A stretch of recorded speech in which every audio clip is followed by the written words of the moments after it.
Welcome to the 411 Let's Talk Show with your host, Dedric D. Perry. Today's topic, Youth Talk. Rise up, pay attention, and listen.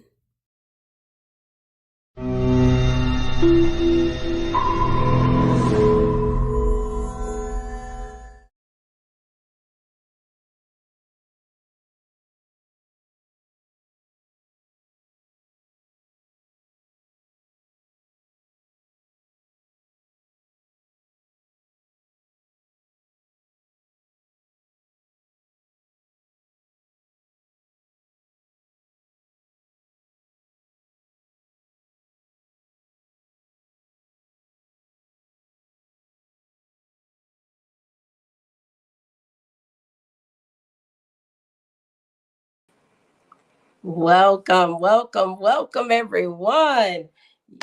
Listen, I am super duper excited on tonight about this particular show, this particular topic that we have. You all, those of you that have been tuning in with us every month, joining in every month, we do this, the 411 Let's Talk Show with your host, Dedric D. Perry, every month, every first Thursday of the month at 8 p.m.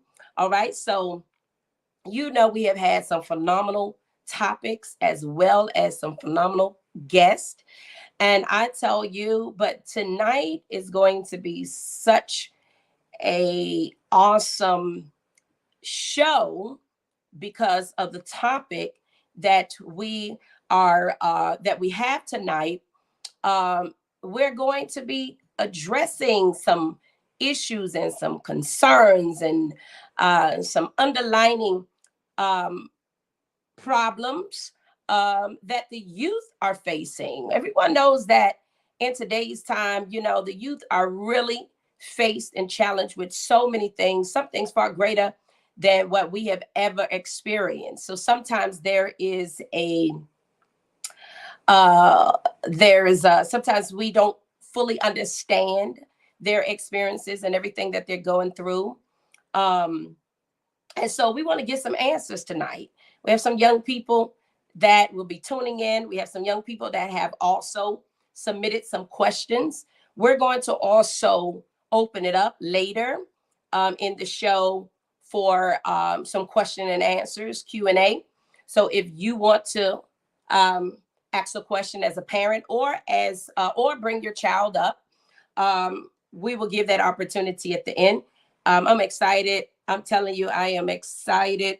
And so sometimes there's the language gets lost in translation, generation to generation. So we need to understand the language of the young people. We need to speak the language. And so we have to learn how to be bilingual, and understand what our youth are going through in this day and time. All right. So I am Dedric D. Perry. I don't like to assume or just think everybody knows me, but I am Dedric D. Perry. I am the founder and the apostle of Abundant Rain Ministry in Douglasville, Georgia, along with some other churches that I cover, Truth Healing and Deliverance Ministry in Greenville, North Carolina, as well as a church in Pakistan and some other leaders and ministries as well. You can go to my website if you want to know more about the work that God has placed into my hands and things that I have done in the kingdom at www.ddpministries.com. And you can check, just browse and read, just read for yourself. I don't make no big deal of that, but I will just provide this information for you so that you will have it. All right. You can follow me on Facebook, Instagram, as well as YouTube, all at Dedric D. Perry, All right. Now I'm excited because I'm getting ready to bring up the guest. Are you all excited? Oh my goodness. Hey, God bless everyone. Thank y'all for joining. It's so good to see everyone and have you all supporting monthly with this. I mean, I tell you, it has been some good stuff going on. Now, what I want to do is we have a special topic on tonight, and this particular topic is youth talk. We youth talk, oh my goodness. I listen, I'm telling y'all, I want y'all to get excited. I'm giving you opportunity also to share. Make sure you go ahead and share that you're sharing to your friends page, your family, inbox someone, or whatever you need to do. Go ahead on and take this opportunity to do so. But this is youth talk. Rise up, pay attention, and listen. Rise up, pay attention, and listen. So we want to talk about school shootings, and we want to talk about um, the underlying issues and struggles, challenges, and concerns the youth are facing and experiencing. We want to talk about youth and the church. We want to talk about church involvement, creating safe spaces for our youth, and so much more. We want to talk about the village. Do we still believe in the village, that it takes a village? What can we do as a village? What can we do as a church? What is the responsibility of parents, of the church, of teachers, and all of that? So we have some great panelists that's going to be with us on tonight. And I'm going to begin to introduce them and bring them on up. And my first guest I want to bring up is Orrin R. Smith. He's a clinical social worker. So I'm going to let him tell you just a little bit about himself. This is also my cousin. So, I thought I'd just throw that on in there. All right. So I'm going to bring him up right now.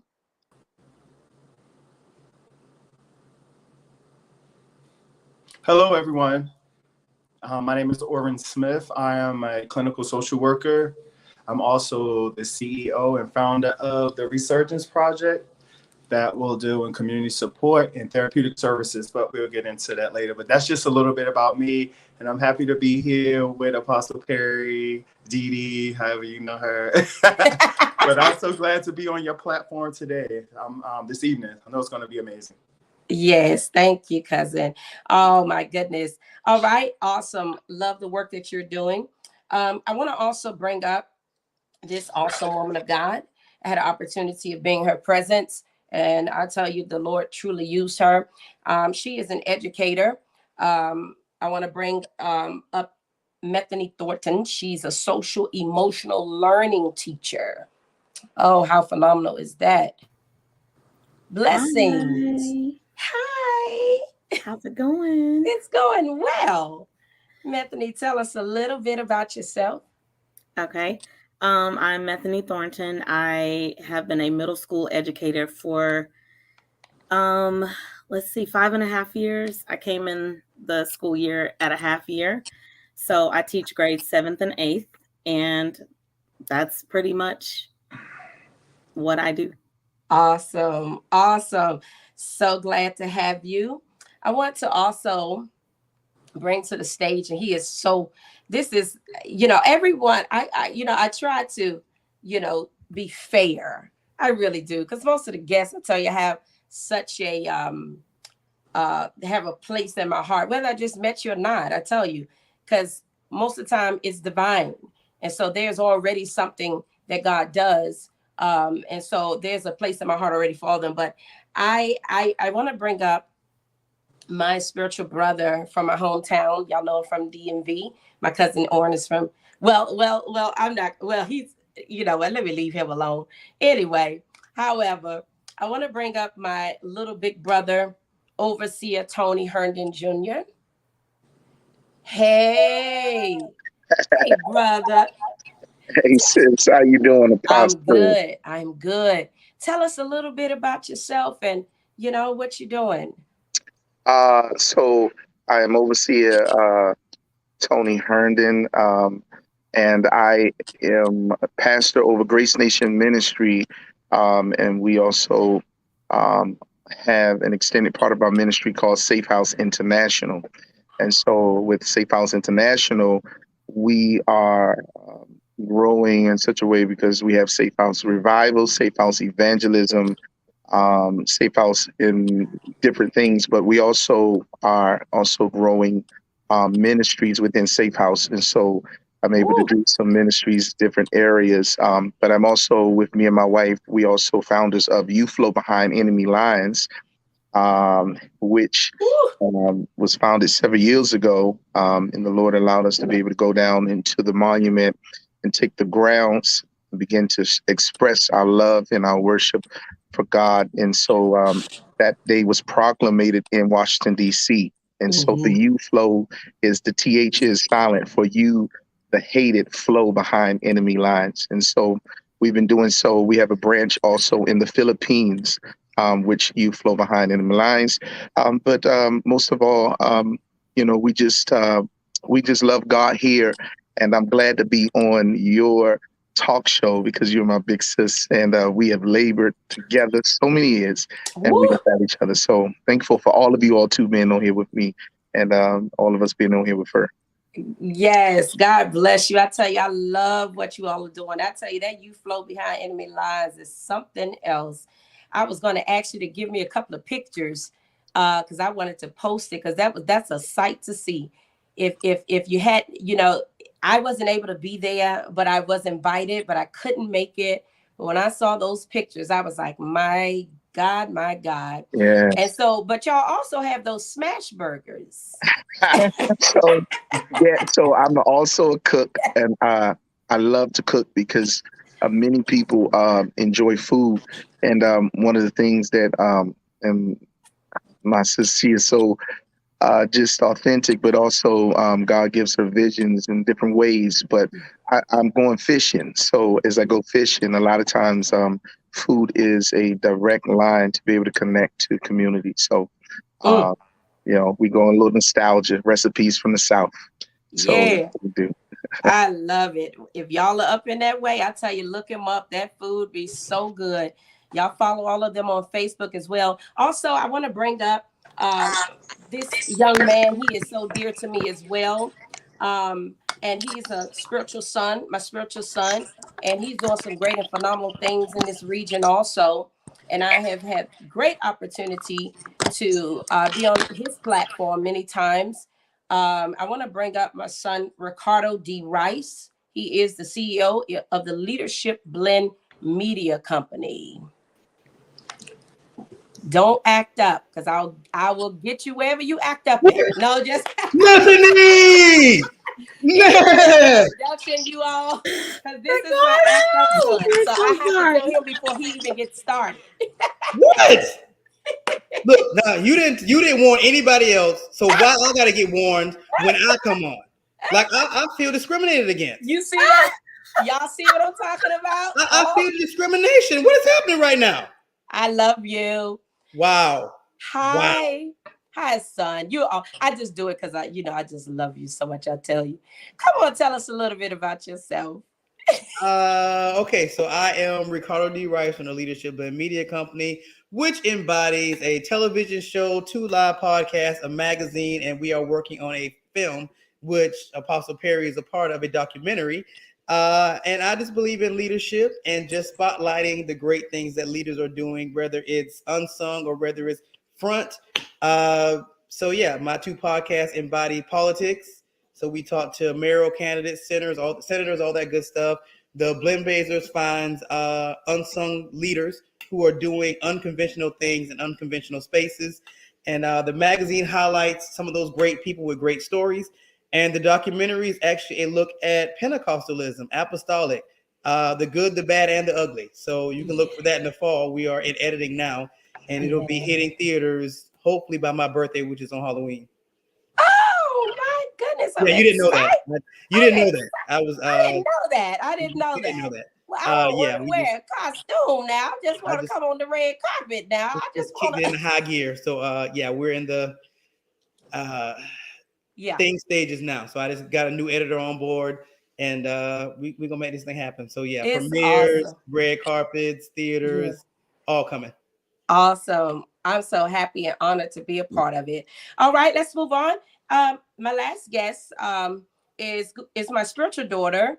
She is MIT Siobhan Zell Camp, and she is actual youth leader at our Church Abundant Rain Ministry. She's also the administrator for DDP Ministries, and she has truly been a blessing. So I want to bring her up at this time. Hello, how's everybody doing? God bless you. How are you? Blessings, Apostle. I'm wonderful. How are y'all? Good. Tell us just a little bit about yourself. Okay, well, my name is Siobhan Zell Kemp. I am a native of Atlanta, Georgia, and I am an MIT under the leadership of Apostle Dedric D. Awesome leader. I know you all know that. I just love her and appreciate her for giving me this opportunity. I'm also the senior producer and co-host for Connect Radio Group. It's a podcast dealing with informational truth that you can live by.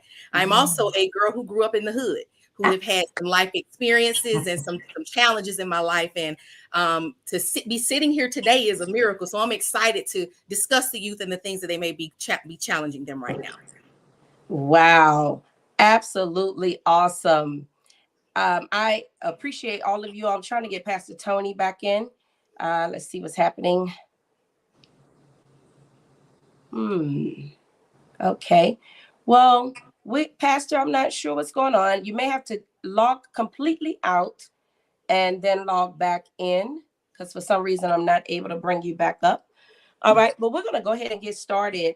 So we had some questions. I pray that everyone, I hope that you have your children logged in, your youth, your teens, your younger children tuned in as well. We're going to open up around the end of this and allow for a Q&A. And so if you want your children to come up, you can, or if there's any parents that would like to come and have any questions, you can as well. Just in case you all did not get a chance to read the views expressed and opinion disclaimer, I want to read it now. The views and opinions expressed during the 411 Let's Talk show are those of the guests and do not necessarily reflect the views and opinions of others. Myself, the host, Dedric D. and the 411 Let's Talk show. My opinions are of my own and not necessarily by the views of my guests. And so at this time, the topic is youth talk. Rise up, pay attention, and listen. And so we know that there has been so many tragedies that has occurred throughout the years. School shootings, mass shootings. We want to focus on school shootings. And we know I sent you all some facts, and there's so many. I don't want to take up too much time because it's quite a bit there. But I would like to share this, that in there's 119 shooting incidents that have taken place in schools since 2018 per data by the Education Week. 27 school shootings have already taken place this year alone in the United States. In 2021, almost 250 people were hit by active shooters. 103 died, according to a report by the Federal Bureau of Investigation, FBI. The number of active shooting incidents last year represents a 50% increase from 2020 and almost double the number in 2017 by Bloomberg report. And so we know the latest shooting that took place in Texas. An 18-year-old gunman opened fire on May the 24th, 2022, at a Texas elementary school, killing 19 children and 2 teachers and wounding others. The gunman was likely killed by police officers. By the events were still at that time was still being investigated. It was noted as the deadliest shooting at a U.S. grade school since the shocking attack at Sandy Hook Elementary almost a decade ago. We also know about Columbine and you know, so many others, but I want to open it up. Let me see which one I have. Overseer, is that the right one? Are you okay? Is that it? All right, awesome. We got you back. Awesome. All right, so I want to start this off, and I just want I'm just gonna give you all opportunity just to speak before I actually ask you the questions that were sent to you, but just give us a little bit of how you feel. What's your perspective on school shootings or just the most recent school shooting? Oren, let's hear from you. Well, it's definitely tragic. I can speak from a natural and spiritual side. Definitely, this has a lot to do with mental health. You know, what we digest and what we take into our minds. A lot of times, that's exactly what we become. So I think in a lot of those cases, that's exactly what happened. On the spiritual side, we know we deal with familiar spirits, generational curses, and things of that nature. So, you know, there's definitely something greater at work than just what's going on in the natural. So, yeah, that's my take on that right now. Awesome. Methany? Well, you are an I'm so sorry. Facets. You are a school teacher. Yeah. Wow. I remember Tuesday, the 24th, I was extremely tired. I work in a classroom where students have been removed from their classrooms. They're coming back from a suspension or they have an in-school suspension. So I'm dealing with behavior. And I remember having a conversation with a couple of boys about being disrespectful to teachers who would possibly take a bullet for them, not knowing what had happened. And I remember I was so tired after that conversation that I fell asleep in my classroom after school for like an hour. Drove home, and then I heard about the shooting in Uvalde. And it was just a bit more than my mama, my grandmama, and my teacher heart could take. I don't watch the news on purpose. And it's not that I'm not concerned about these situations and I don't want to help with these situations, but like to be able to continue to walk into a school building and take care of other people's babies, I have to guard my heart. And still, it's not digestible. I don't know how to feel when it comes to hearing a video of kids screaming and people standing outside watching. So I'm just gonna end my portion there. Wow, that's powerful, Methany, and also definitely the experience is so different because you're in it, you know, and so my heart goes out to you as well. Let's move on to Pastor Overseer Tony. Can you speak from that place as well? How do you feel about what's been happening? I mean, just as Sister Methany said, it's so tragic, and it is really sensitive, especially because we're talking about children, and of course there were teachers that lost their life as well. So we're talking about lives, but there are a lot of opinions on what we could do or what could have happened or how we could have, thought of ways to stop based on past events. But at this moment, when you don't know what to say, you just say nothing at all and just keep everything in prayer. And in the thought of it, outside of all these things, you try to figure out as you go back into your respective places and your communities what we can do to make things safer for our children and our teachers as well. Yeah, that's powerful. MIT Siobhan Zell, have you chime in? Okay, well, first, as a mom of a child that's in elementary school, it immediately put me on alert. Even though my son is in a private school, he's still in a school where there are other children who are raised different, who are raised in different environments. So it became a moment of, that was a teachable moment for my son, teaching him, even though he's alert, to be more alert, to listen more, not talk as much, hear what people are saying through what they're saying, what they're not saying through what they're saying. Don't take anything lightly. Don't take anybody for granted. But my heart literally grieved, and I've cried for those parents because as a mom, hearing some of the stories and how some of the parents were expressing themselves, it just broke my heart. And you want to figure things out, and you want to, what's the solution for this? And you pray about it, but you're really at a loss for words. It numbs you. And you really don't know how to, I'm about to cry now, I'm sorry about that, but you really don't know how to deal with it and how to maintain through this process. Yeah, my sentiments are the same. It's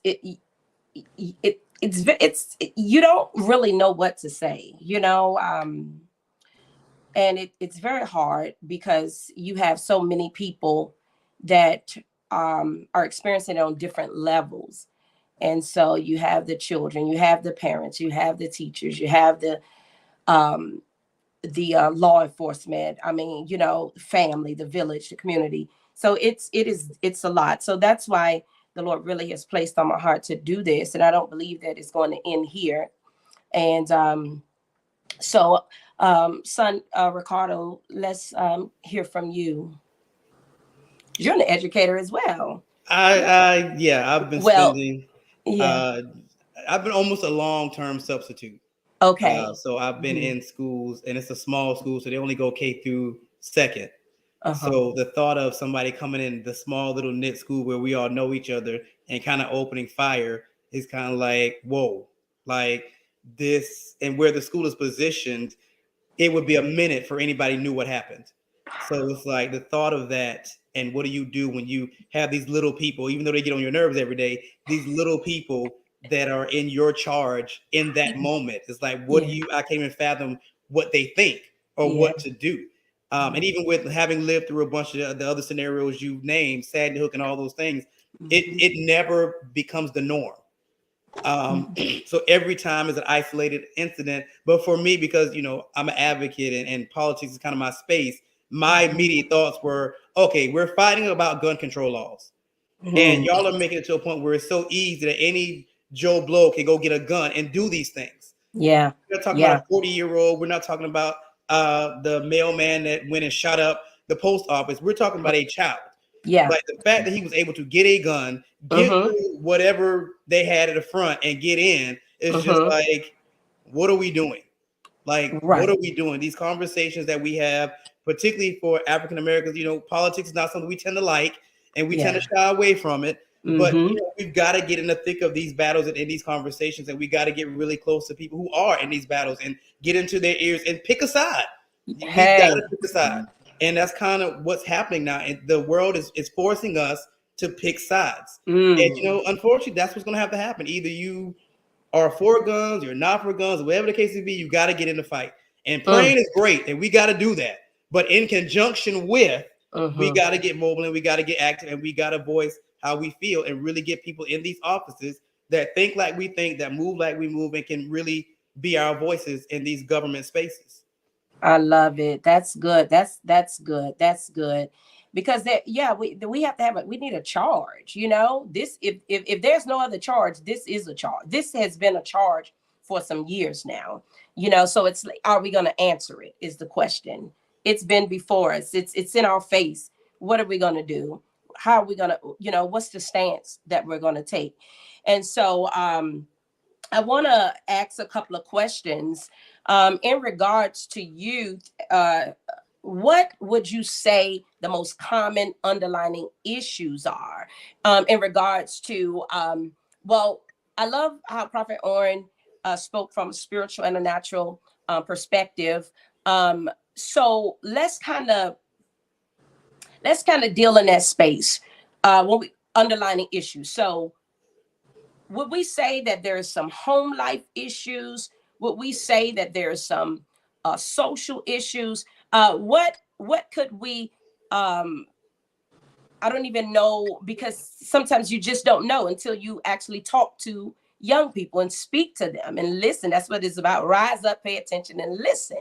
We can talk around them. We can assume that is this. We can attribute it to this. But what is it?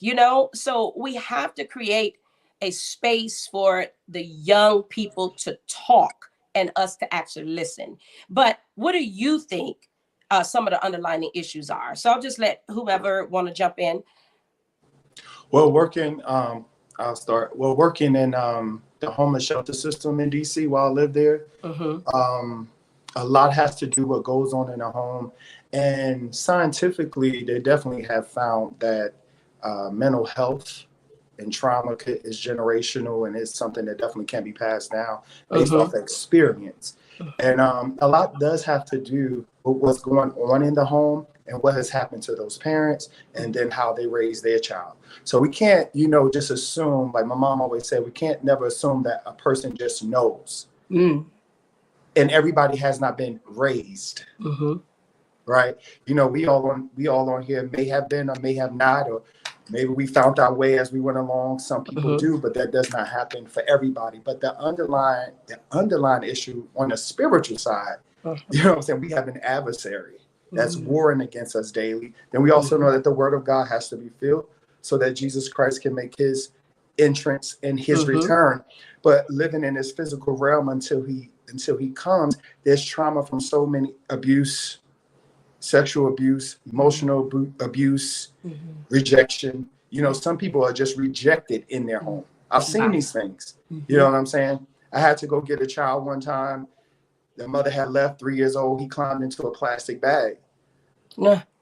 You know what I'm saying? And had we not got there in time, and had I not got there in time, the baby would have been dead. Suffocated. But guess what? When she told her story to me, she had no parental guidance.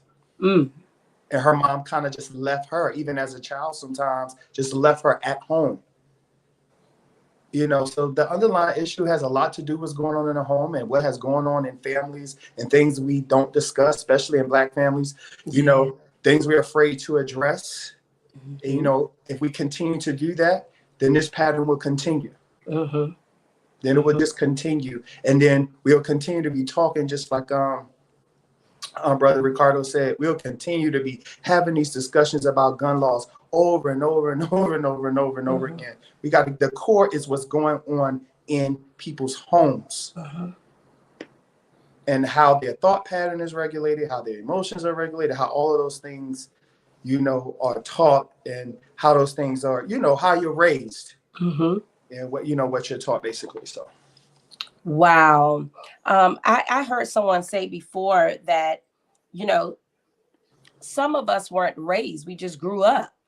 And you were making that point there, you know, so everybody wasn't raised, we just grew up, you know, so that's an interesting take. All right, who else if you want to chime in on that question, or I'll move on to the next question. I do. Some of the underlying issues. Yes, I do. I agree with Mr. Smith about the home life and how a lot of times, even in two-parent homes, and I'm using this as an example, even in a two-parent home, a child can be neglected, a child can be rejected, a child can be abandoned and ignored. Also, abrupt changes for children can cause a lot of mental breakdown for them. I'm going to use myself as an example because I like to use it because it's real. When my son's father and I were in the process of getting a divorce, we sat down and had a conversation with him. We didn't give him too many details, but we let him know we love you. Things have changed between mom and dad. We love you. We're here for you. After we'd had that conversation with him, we started noticing a behavior change in him. He became very aggressive. He became mean. He would say things, and I'm like, this is not normal. Like, my child is not the kind of child that, he's typical, don't get me wrong, but he's not the type of child that goes into these rage fits. And so I had to sit down and have a conversation with him and ask him what's going on. And the first thing he told me is he was angry. And I said, okay, why are you angry? He said, because you and daddy are not together anymore. And it's my fault. So I had to pause him. I said, no, it's not your fault. This is an adult matter. And this is something that's going on in homes as well, as children are taking on adult burdens, and they are not psychologically, emotionally, or fit or mature enough to handle it. And they think when things happen in the home, as far as mom and dad not together, or if it's just baby mom and baby daddy, and they split and they think it's their fault. So communicating with our children is vital. Some people say your children don't need to know everything. Some things they don't need to know. I disagree with that, because I feel like when you don't let them know, in their little minds, they begin to make their own narrative up, which is not oftentimes the right narrative. So I think we as parents have to be open, and as aunties and uncles or whatever, we have to be open with the children, because these children are so smart. They know more than we think they know. Yes. They see more than we think they see. So when they see that dysfunction in the home, like I used to tell my son, I would rather raise you out of a broken home than in a broken home. I would rather do it that way, because guess what? Being raised in that broken home may produce some behaviors and characteristics that are not suitable for this world. that you got to walk in and exist in. So raising you outside of that broken home gives me and your father the opportunity to teach you how healthy co-parenting can be done, where there's love, mutual respect, and agape love, especially if we say we're Christians. That's something we fall short in too. When we go to get them, I'm sorry, I didn't mean to take over y'all, but when we go to get a divorce, we act like the people in the world. We should not act like that. There should still be a form of respect and courtesy and agape love that God requires us to have, even for a dog. So we have to teach our children by being the example of what that looks like. Okay, let's say you and a person get together. God forbid, I don't want my son to have children out of wedlock, but let's be honest about it. It could happen. I'm praying for him. But if it doesn't work out, how do you manage that relationship where the child doesn't suffer? And that's important. Wow. That's good. Anybody else want to jump in on I have these conversations often because of the type of teaching style I have. It's also the parenting style I have, by giving children the space to deal with their emotions. That's good. Because you don't see them acting out if you're giving them the space to say what needs to be said. So when I was raising my daughters, we would have like family meetings. Okay, in this meeting, you say whatever you need to say, but you better be respectful. Yeah. Even when you're upset, because there's a way.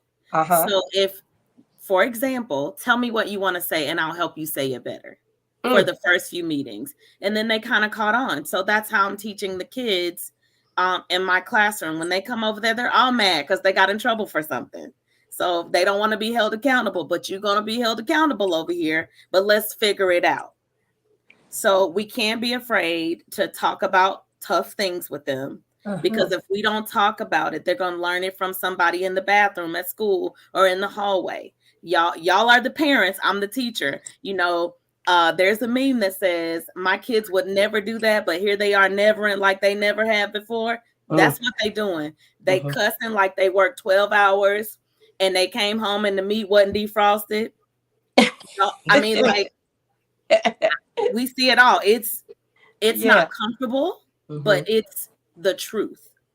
So if we want our kids to not be those kids, then we have to have those conversations at home. We not only have to have the conversations, we have to act the way we want them to act, because actions speak louder than words. So I'm gonna say all of everything that everybody said is true, but also watch what they watching. These kids got some code words for things that are not kind, things that are not healthy, things that are very code words like barcode. What y'all think barcode mean? Just guess. I have no idea. It's kids that cut. Oh my. See what I mean? See what I mean? Like so many things. So that's a new term then, because when I worked at Shadow Mount Behavioral Health as a mental health tech, we had another name for that, but that must be something they're using now. You say as code words for that, and that's taking a rise too. That cutting is taking.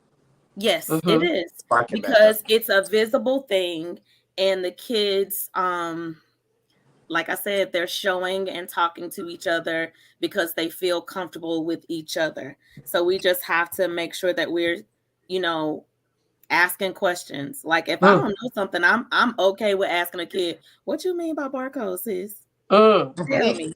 And because we have that relationship, they gonna give me the tea even when I don't want it. So have conversations, real conversations. Look at what they're looking at. Listen to what they're listening to. I'm telling you, know who they are hanging out with. Know their mama, their daddy, their cousins, any siblings, anybody that don't live in the house that comes visit often. Know everything you can know about these kids that your kids are hanging out with. Wow.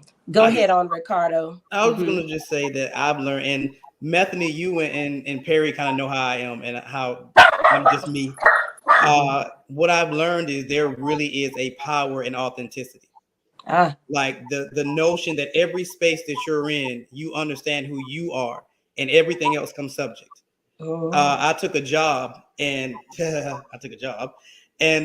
even outside of the school. And what I discovered was, because I like to think of myself as mean, and people find it funny. I'm just me. Y'all know how I am. I'm just me. And what I discovered was, in me just being me in these spaces that honestly don't really matter to me, made all the difference. Because what they felt like, because I was my authentic self and unapologetic about, the iron fist that I like to bring down, for some reason they connected with them. And the floodgates opened, especially at my job. And it was, I found all these things. And these are not old kids. Like, I work in a fun park type situation. So these are 16 and 17-year-olds. And to discover the level of issues that they carry to work, from being put out of their homes. Some of these kids are living in cars. Like, I couldn't fathom. I'm from the suburbs in South Carolina. So the thought of being made to grow up and fend for myself in a city, in a car that may not even be my car, I can't fathom it. And these kids come to work every day, and I'm fussing at them because it's what I do. I'm fussing at them and getting on them, and they actually like it. Even at the school, like, I'm a substitute. Yeah, I'm there a lot, but even when I only showed up a couple of times, the kids will remember my name. The They know teachers you will remember care. my names. And I'm just like, what in the world? And I just it's me being authentically me that resonates, because that's what they're looking for. They're looking for, we like to say real. They're looking for authentic people who don't mind going in spaces that may or may not be spaces they understand, and just being them. That's And by it. just being you, it resonates. And there's Yeah. a realness that attracts, Yeah. people with issues and things of that magnitude, where you're able to speak to them and talk to them, and sometimes speak life, sometimes just speak facts, and Yeah. just planting those seeds so they can go back to where they live and not feel the same way.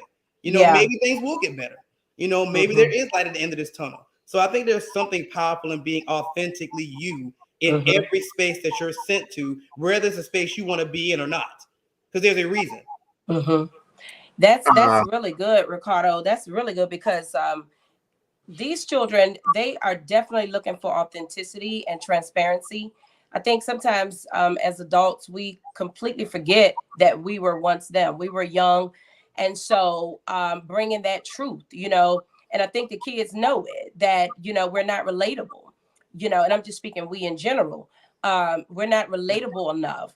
And so the things that they're encountering and experiencing, they don't want to, there's a shame that they deal with to even have to, tell someone these things, because when you talking to an adult and you trying to express yourself and tell them these things, they act like they never even heard of it, ain't been out there, in the streets like that, when they were younger. And so you made a awesome point there about authenticity is so important. And they also knew that you cared. That's another thing.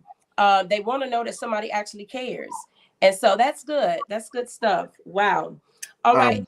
Go ahead, Pat. Overseer. You can come past overseer, since you can come. I'm crying because we'll be going through. Listen, I was listening to everyone, and I think that one of the I would say the engine to all of these things are something that we learned during the pandemic, and that is that without a real authentic, again, Brother Ricardo, relationship, without relationship, none of these things actually come. When we see how I and Sister MIT, I'm from the hood, right from DC. Yeah. So, right in there. That's it. I understand the difference. And when I left my house, I had a strong relationship with my mother, and my father was also there, but they were divorced. But I still had a strong relationship. I never felt change in that relationship component with people, even when I went to the streets, because as I left the house, the hustlers on the corner still had a relationship with me that was authentic, that was in a way of care. It was just the way life was, the way that we often forget as we grow in this society, is that these children are looking for a real relationship. People, like you said, Apostle, who care. We often put sacrifice in place of mercy. And so you need mercy in these times with these children in the schools, the relationships as the teachers, where we often talk about how teachers could spank the children and do all kind of, listen, all of those things existed through relationship. Yeah. And when you leave and you were home and somebody did something wrong and the neighbor would come out and they would challenge you or get on you, it came through relationship. And the core part is this. It's and I'm going to jump on this relationship a lot when y'all talking, because it's estimated 380,000 churches in the United States. With 380,000 churches in the United States, it should be us who should be bringing relationship to the world. That's in good. occupational places, sports, through the schools, through the neighborhood, and also teaching our children as they're challenged because they are out here trying to find relationship on their own, and they have identity issues, and they're looking for someone who's willing to listen to them or who's trying to actually inform them. So I agree with all of you all. We need strong relationship. Wow. One more thing as well. Go ahead. I think as believers, this is why the world looks at us and laughs, because the church has taught us how to mask things, right? Because so many people have been shunned when they were authentic when they came in the church. I'm an alcoholic, I'm a drug addict, I'm a prostitute, I'm a pimp, I'm a whatever. They've been shunned. So they've taught us, hey, you hide it so you don't get put out the church. You hide it so you don't get humiliated. Hide it. And so we take that same mentality home around our children. So when our children look at how we act and what we tell them to do, they like, Mama, you just lied. You told that man, the company, you weren't here, but you here. Or you had me lie to the neighbor and tell the neighbor, my mom ain't here. That's a lie. So you're teaching your children how to lie. I'm just using it as an example. So we've been taught to mask the truth of who we are. And so many people in ministry and in this walk are so broken and hurting that they're passing that on to their children. And even let's move outside of the church. Let's just go in the world in general. Even when you're dealing with people in the world, and we're supposed to be the example, we're supposed to be the trailblazers, right? The kingdom of God, the people of the kingdom of God, we're supposed to be trailblazers, but we can't trailblaze nothing when we lie to ourselves about who we really are and our brokenness. And our trauma and our baggage. So when you talk, I agree with them about relationships. You can't build a relationship on a lie. I tell people all the time, I can't love you and lie to you. So if you want to be in a relationship with me, whether that's friendship, whatever, you got to be able to accept the truth about who I used to be, who I am now, the things I'm working through. You got to be able to accept my truth in order to have a relationship. So I agree, relationship is important. Wow. I'm going to let Methany get in there, but let me say this because I forget a lot because my mind is always going. But hold your thought, Methany. But I started laughing when MIT was talking about that because I remember there was a time where I was calling myself receiving benefits, from from the folks, because I don't want them trying to look me up now, So so you got to use code. I need a code word. All right. So I need a code word right now. Okay, so my daughter was with me. I don't know how old she was, about 3. I don't know, about 4, whatever it was, but she was definitely old enough to tell that truth while I was trying to tell the lie. And so the lady asked me, do I work? Do I have any, income coming in? I said, no. My baby said, yes, you do, Mommy. You do hair at the house.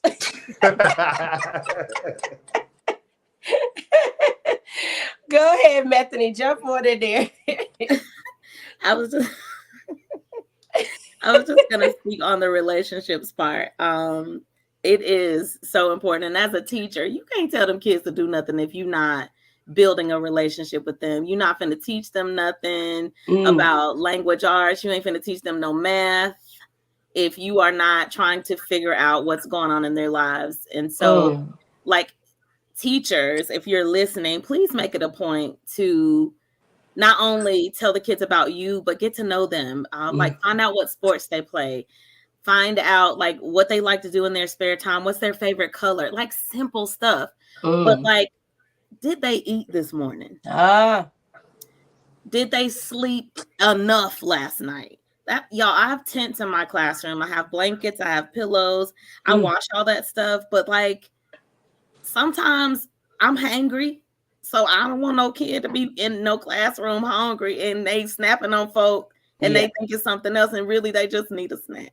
So, but all of that comes with relationship. And it's so funny because like I've had kids who they come sit with me before they're suspended. So their parents come and they're like, "Oh, Miss Thornton, can you walk me over here? Now you just cussed your teacher out, but now you want me to hold your hand so I can walk you over here with your mama and them." And they're like, "While we on the way, can you pray I don't get a whooping?" Well, I ain't gonna pray that, but I'm gonna pray that you learn your lesson and that they give you grace. Yeah. And when you come back here, you act like you got some home training. Okay. Facts. But all of that is like they just want to be seen. And y'all, when I tell y'all I am the weirdest, most dramatic teacher they could ever have, I've literally failed racing my kids and like almost died almost. It was so dramatic. We have a parade every year with our 8th graders going to the high school. I fail at the parade. I was like, but it's a perfect ending to this dramatic year. And the kids are like, "Miss Thorne, you not embarrassed?" I'm like, people fall every day. I'm all right. I like it. I mean, you know, we gonna. And so if I can recover from that, you can answer this question about this math problem that you might get wrong. And if you do, it's okay. We're gonna work through it together. But once they see that you're not perfect and that you're willing to learn from them while they learn from you, it just, I mean, it's easier. And that's as parents too. Like, we don't know everything. Stop being hypocrites. Right. Stop acting like you didn't ever smoke weed. I'm sorry. My bad. Maybe that was just me. And like that you didn't drink or get drunk and pass out. Just you, I The promise only you. thing is they post theirs on social media. We didn't have it back then. Stop doing that because they're not going to respect you because you lying to them. Ooh. So the relationship, the way you want them to behave, sometimes you got to let them know, you know, by experience and not because you heard about it. Yeah. So, and it's okay. Wow. It's under the blood now, but you did it, and don't act like you didn't, and sit here and try to persecute these kids, knowing you did the same thing. Yeah. Where they got it from? Apostle, Can I say this? Yeah, go ahead. I just want to say this, and I'm gonna jump off because I jumped in when she said this. And it may sound controversial to some people, but we were not created to worship God. We were created to be in relationship with God. Through our relationship, you worship Him. You can't worship anybody you don't have a relationship. Hey, that's good. So I love it. That is a really awesome. That's good. That's good, Overseer. I love it. Wow. I just want to throw this in, and then I'll got a couple other questions I want to ask. But I remember when I was still in high school. Well, I was probably in the 12th, and a friend at the time, and she wanted to be a school teacher, but I also observed the way she would act with my daughter.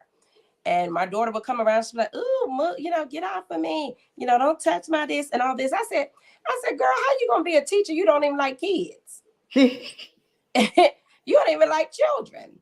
But I have encountered that a lot from being a hairstylist for over 20 years with clients that were teachers, and the comments and the statements and listening to their conversations. I was like, "Oh, this is definitely about a check, huh?" Like, I mean, you don't have no kind of care or nothing, like, because the children know. They know the difference. They know if you're invested. They know if you care. And the inconsistency, all of that stuff, they're not gonna take you serious. You in one day, the next day you don't care. You know, so it's so much. So the relationship piece is major. I'm glad y'all brought that out. But also another point, I remember there was a young lady that her daughter ended up being in a lesbian relationship. And the mother, I asked the mother, I said, "Have you ever shared your testimony with your daughter?" And she said, no. I said, why not? I said, wasn't you in a lesbian relationship for years? I couldn't put that together I couldn't understand that for the life of me. I said, you could bring healing to your daughter just by being transparent and letting her know you've been there. Oh my God. And so I think we've got to stop, like, really what everyone is saying. We need to be transparent. We need to be real. We need to be authentic, and we need to develop and deepen those relationships. So we've already kind of touched on really some of the questions. What do you feel the responsibilities of parents, pastors, churches, and schools should be? Because it's a responsibility for all. But where is that line? Because I hear Methany, the things that she's doing as a teacher, is that some things that the parents should be doing? Why the child not eating? So there's a lot of, so it's a lot of responsibility that each have. And it's a shared responsibility, which is awesome. But, I believe that there are some that are kind of slacking and slipping on their part, and then the other person has to pick up the slack. So where do you all see the responsibility falls? Parents, pastors, churches, schools. You can kind of put it all together, however you want to do in one go around. I want this one. Go ahead. I know you I do. want this one because I was literally just talking about this the other day. Good. Most people know I'm old. I say I'm old. I'm 42. I don't look it, but I'm 42. I'm old. And I figured by the time I got to this age, I was done. Okay. Like I wouldn't have to be everything to everybody. I want to enjoy my life. I want to do stuff on ships and boats. I want to do me. And what I realized is I did. But what I realized is we don't get that luxury. We've been called because we know the way. We've been called because we've been through things and we've been able to sort out the good and the bad from those experiences. And honestly, that's the whole that has presented itself in the world today, is that a lot of people have been like, you know what, I've done my due diligence, and they have. And I'm just ready to go on and do what I got to do and enjoy my life. I don't even bother with it. They start writing off these generations. They don't want nothing. Is that really it? Or are you really just tired of no one to be bothered? Because there's a difference. Like you said, when and Methany knows, we're in these schools with these kids, and actually shouts out to Abbott Elementary because they kind of paint a picture that's actually very true. The new show on ABC. A lot of these things are true. There was an episode, Methany, I know you've seen it, where she had the kids on the rug and she was fighting for them to get a new rug because she was like, these kids, he doesn't have any place to sleep at home. So this rug in my classroom is the only place he gets a good place to sleep. So as much as we want to wash our hands and say, you know what, I'm live half my life, I don't want to be bothered. Those of us that know we are in a space, we have to be all things to all people, be it kids or young adults, because that's the calling. The calling is in season and out of season. When I want to be bothered, when I don't want to be bothered. But if I know I have something, some authentic thing that I do, and I do it well, it's going to draw people to me. And it's not just for them to draw it to me. What do I do when they're drawn to me? Am I having conversations? Am I ignoring them? Do I not want to be bothered this day? These are attributes that are not becoming of Christians.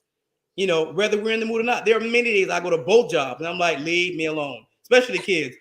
Kindergartners, they want to touch you, they want to hug you. Please don't touch me, little Takim. I'm not in the mood today. But then I have to think about, the look on their face when you say that. Yeah. And they just look like they're so hurt. And you're just like, oh, come on. That rejection. Come on. And that one moment can make the difference because you don't know. Takim might get slapped around before he came to school that morning. You're the only smile that he's seen all day and will see from that time he got there to the time he goes home. We don't know. So unfortunately, we have to be all things to all people, whether we like it or not. If we say we've been called to any office, I don't care what it is, any office. Yeah. That's the calling. That's good. That's the calling. That's Can good. I just jump in right there? I feel like with the different roles, the parents, the teachers, the pastors, churches, all of us, it's like being in a blended family. For instance, I'm going to use my own situation. When my bonus babies would come, they would talk about their mama. And then when they would go home, they would talk about their daddy. And so I was like, this ain't it. I was like, so when you come over here, we're not talking about your mama unless you're talking about her in a positive light. Okay? So if you're going to talk about her in a bad way, I'm going to call her and I'm gonna let her hear what you're saying to her. So then I called the mom. I said, so this is what we're gonna do. We are going to provide a united front until it's united for real. We are going to talk to each other before we make a decision with these kids.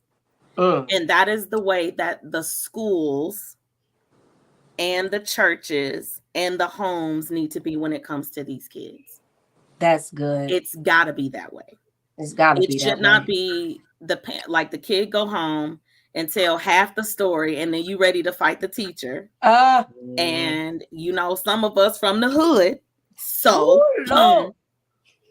I ain't gonna fight nobody, but don't come over here bothering me. Because your kid done told you a lie. Because you know, back in the day, my mama would say, when I get to the school, if you lying, you gonna get it. Yeah. That conversation ain't happening no more. And so that's what I need. I need the parents and anyone outside of the school to get the whole story. And even when the kids come to school and say, my mama said, get the whole story. Stop believing these kids, and the adults need to have a conversation about what's best for these babies. Because I really believe that everybody's doing the best that they can.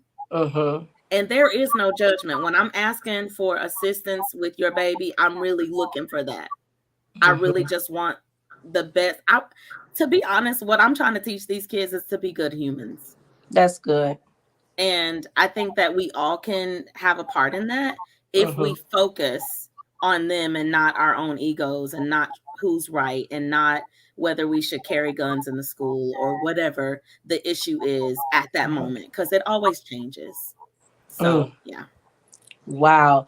Well, I want to throw in something, and I, you know, sometimes, you know, I go against the grain, or, you know, I'm not always liked, but I'm loved. Who cares about being liked when you're loved? Something. Well, here's my thing. You know, just speaking from a church pastor perspective, I truly believe in today's church, and I'm not saying, because of course we can't speak for everyone, because this is not all churches, all leaders, but when we were coming up, there were way more activities and more things that we had for the youth involvement, the youth retreats, the youth conferences, the youth nights, just all kinds of things. I think we have also lost our way in that aspect, because I'm trying to be good. I'm just trying to be good.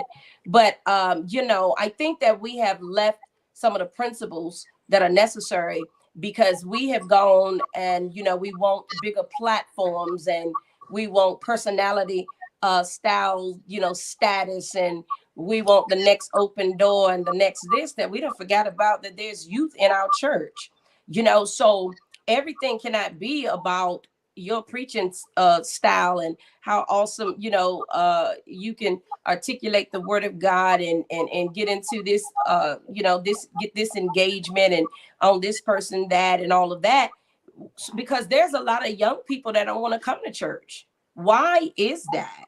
Why is it that children feel like, oh, you know, I'm being forced to go. We don't really want to go. You know, our mom, our dad is making us go. I truly believe that if there was something that sparked their interest, something that they can identify with, that was relatable, something for them, because they sit in our sanctuaries, they listen to the messages, and not that they're not listening, because these children hear everything. My grandson, he can repeat verbatim back to me what was preached and everything. But I don't think we put enough interest in what is interesting to them and what would help them in their spiritual walk and their spiritual growth. And so I think we need to refocus our focus, and we need to put energy into what's going to help the children reach another place where they will be receptive to the things of God, to church. And we also know that some of them don't want to go to church because they see that you at home acting like I don't know what. I'm trying to be nice on my own show. I don't know why you're I'll not act up nice on when you other come to people's mine. show. No, but you so the message is twisted. So we don't want to go here while you put on this mask and act like you're this and you act like you're that, and then at home you mean as a rattlesnake, and and all these things that are going on under our roof.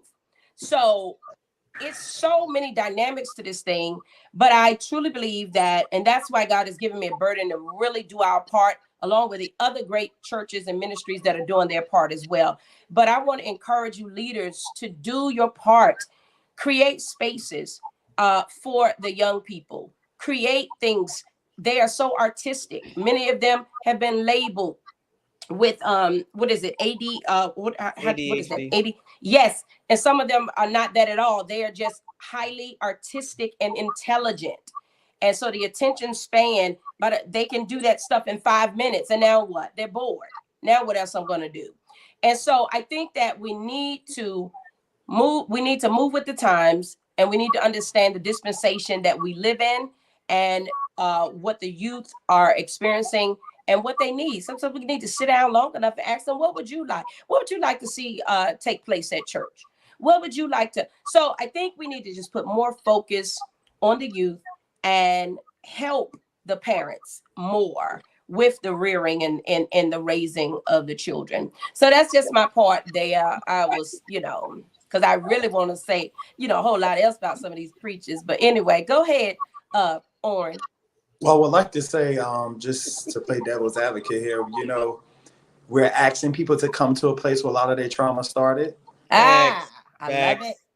I'm not going to go back to being abused if I got out from being abused. I love that. So if we want young people to come back to the church, we can't keep traumatizing them when they get there. Facts. Okay, so there's trauma in the home, then you're forcing me to go to church, and there's trauma there.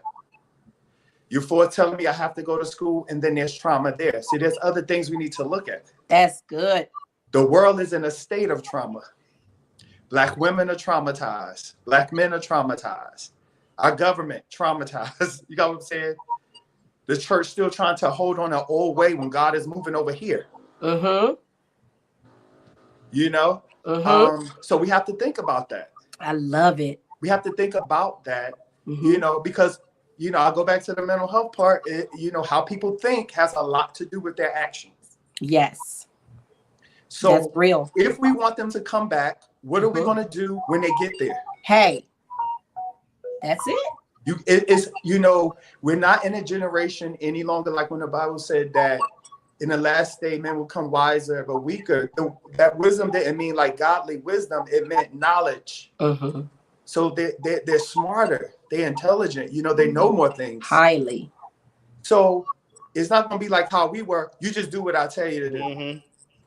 You just serve Jesus. No, that's not going to work. You know what I'm saying? Because there's other things that have to be addressed. And we have to explain to them things and help them to understand things. You know what I'm saying? And then we got to provide support. You're talking about, look at what she was saying about as being a teacher. Her job should be to educate. She cannot educate fully. She has to be a parent because of the trauma that comes from home. She's fighting with parents because of their own trauma. There's things that have to be done. And since we're Christians, as we say, we all Christians on here.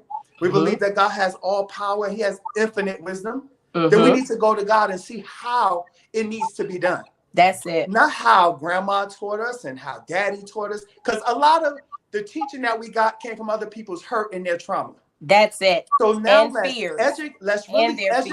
sincerely seek God, sincerely educate ourselves, and sincerely do the work. There's no way, like Brother Ricardo was saying, there's absolutely no way that you can be all things to all people when you have trauma yourself. Hey. Some of us have not even forgiven our abuser, and we're 40 years old. We go to church. We have traumatic things that happen in our brain. Because remember, we're still human. So we see the preacher that probably molested us, or the control that took place, or the abuse that happened there. So as soon as any preacher or anybody in the church open their mouth, we go back to that, because that trauma has not been dealt with.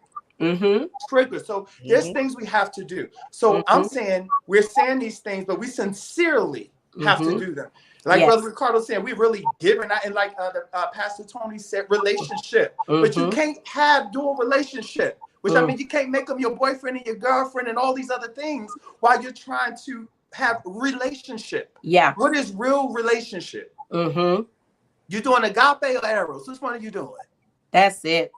So then when you start to, when you're bringing them in, and then you crossing them up,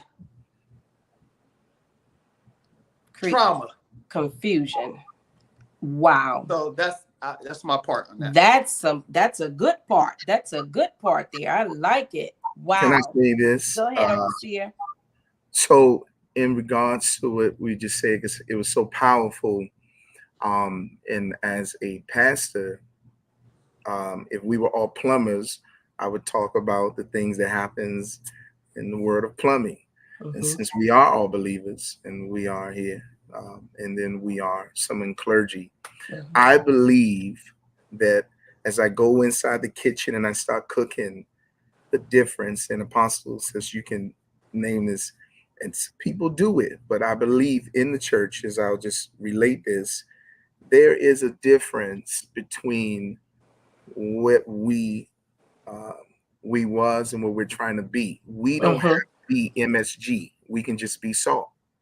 And there's a problem when we're trying to enhance things that didn't need to be enhanced. And so if we just authentically, Brother Ricardo, just be ourselves, and we are able to be the salt, because a lot of times we're looking to go forward to something new that was nothing wrong with it, wasn't broken in the first place. Yes. It was nothing broken what we with maintaining from the first century, from when Jesus and the resurrection, from Polycarp to Clement, all the way up here, through relationship, through being able to be together. The difference in Sister Methany said this, is that we in the schools, we in all our different occupations, we run away from things that we have no sympathy for.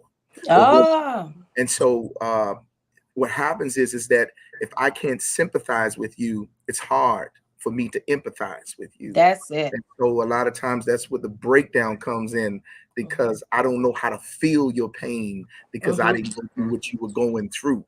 When empathy comes in, it's able to hear and see it from your mind, your perspective, and take it on. And I don't have to become you. I don't have to take on the trauma.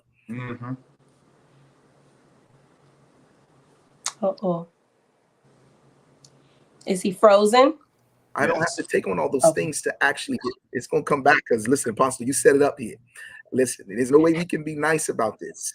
Come on. Because where we are in this day and time, I think we ought to remember that when we who are believers are quiet, when we are as believers are shutting our mouths, there are human beings walking the earth, dying and going to hell. Yes. Now, this is forever. We're believers, so we're going to talk believers talk, which means is that we have a responsibility through our relationship.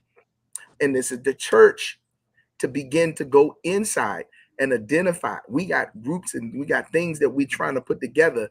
But at the end of the day, we don't have the mind of Christ.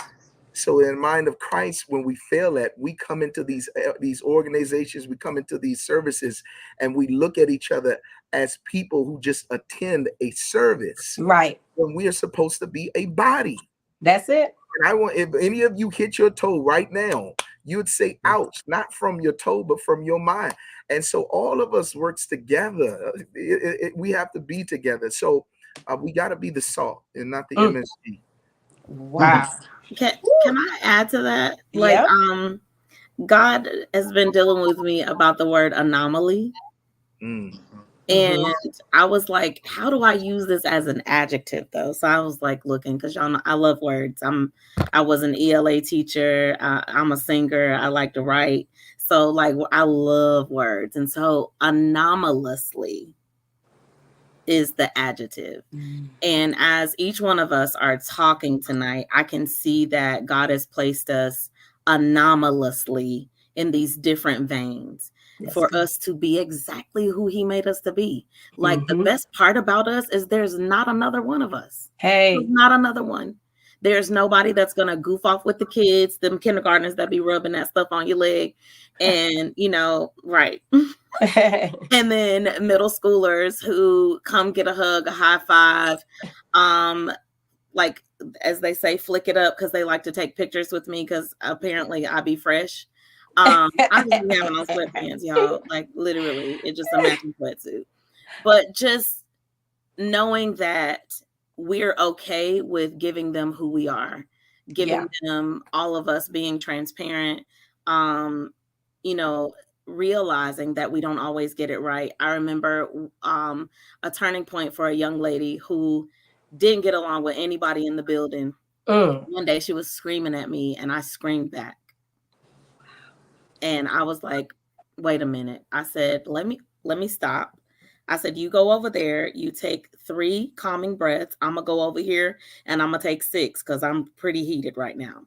So when I came back over there, I apologized to her and she looked at me. She was like, did you just apologize?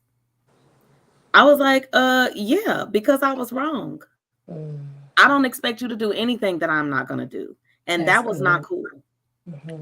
And from that moment, I didn't have to ask her to do anything else more than once. Like this whole school year, I didn't have to ask her to, like, if I said go, yes, ma'am, I didn't even go to class out of my mouth good, and she taking the hood off and she moving. But it's simple things like that. Being who you are, being okay with being wrong, because we are, and making sure that you're holding yourself accountable when you're wrong. But on top of all of that, like, God made us the way he wanted us to be for the people that he wanted us to serve. And so if they're in your presence, God put them there. If they're connected to you, God put them there. And it's our responsibility to do what he called us to do in their life. If you don't know, ask him. That's where the relationship comes in. If you don't know how to speak to what they need, like you said, you're a licensed mental health specialist, like clinical social worker. Listen, hats off to you, because I know it's not enough of y'all. We this, like I saw somewhere where that said this is collective trauma. So like we can't do things the same way we did them 10 years ago, 5 years ago, 3 years ago. That's what I wanted to ask. Just making sure that we're at least being who God called us to be, at the least. And I think the very first thing is we have to have the laws of kindness working in our members. I like that. Okay, we have to start with that. You know what I'm saying? We have to have the laws of kindness. Study that. I know everybody here knows, especially pastor and apostle. And you know what the laws of kindness have to be working in our members to even be effective. You got what I'm saying? That's good. And able to do the job to bring people to living and not just simply surviving. That's good. So I want to say something. Because I want to get the children, the questions in that the young people have asked, and I want to bring up your son as well. But you can go ahead. I like what Methany said when she was talking about being able to apologize. This is something that me and my mom struggled with for years, and we still struggle with it, because she often will tell me, "Why are you apologizing to Logan?" I said, "Well, I overreacted. I overreacted." And so I feel as parents, sometimes we tend to think that we don't owe our children an apology, when sometimes our children are just collateral damage, and their behaviors are a result of the collateral damage that we've caused in their life. Just Oh, because that's you and the good. baby daddy didn't get along, and you sit up and talk about the baby daddy to the child, and then the child begins to act out, and then you get angry with the child because the child is acting out what you told him the father does. Then you overreact, and now you want to act like I'm the parent. I can do what I want. I can say what I want. The Bible even talks about fathers not provoking your children to wrath, just as it talks about children obey your parents in the Lord, for this is right. So as Prophet Orrin was saying, it starts with kindness. Second thing is teaching our children how to forgive, because forgiveness equals bitterness. Bitterness equals anger. Anger equals rage. That's it. So a lot of these children are enraged Rebellion because they're bitter. They're bitter because they're unforgiving, because mama ain't forgiving. Daddy ain't forgiving. Grandmama ain't forgiving. Can't nobody get along in the family, and then you expect him or her to be a well-balanced child. It doesn't work that way. So we have to lead again with the example of kindness, working in our members, exhibiting that each and every day. Yes, we get tired. Yes, we get frustrated. Yes, life is hard. We're working. Got to go home and cook. Got to get this. Hours in the day are very short for having your own life, especially when you have children. But we have to be intentional. That's good. Intentional in showing loving kindness. We have to be intentional in being forgiving. If you have to tell yourself every day, I forgive Bobo for leaving me because he didn't want me after I had this baby. Guess what that does? It frees you, and it'll free that child as that child watches you walk out the process of forgiveness. Yeah, that's good. So I want to throw this in there because that's a segue for me, because I have this question and I want to pose it to Orrin, clinical social worker, Methany, emotional, emotional social learning teacher. Okay, so how do we know the difference from a child just getting to a certain age and their behavior is changing because they're growing up, they're coming into themselves, and it actually being something deeper than that? How do we know that's just normal, because they're growing up, they're reaching, the peak of this, or teenagers, or whatever. Would we say, because, and I know every child is different, but if a child evolves into some type of behavior or personality or whatever, would we already see traits of that in them, and then it just kind of morph into something greater? Or can it be completely different? Like this child wasn't even like this at all, and now they're just completely like a different child, behavior wise, attitude, just whatever. Or they may find themselves isolated or whatever. It's almost like their character, their personality, everything just has completely changed. What's the difference there? How do we identify that, okay, that's normal, or something is going on here? You want to start? Does that make sense? I mean, does the question make sense? Yeah, you're talking basically about in scientific or educational terms, human growth and development, and how a person grows physically and mentally. Yeah, but I'll let her start, and then since she's the educator, then I'll go into that part.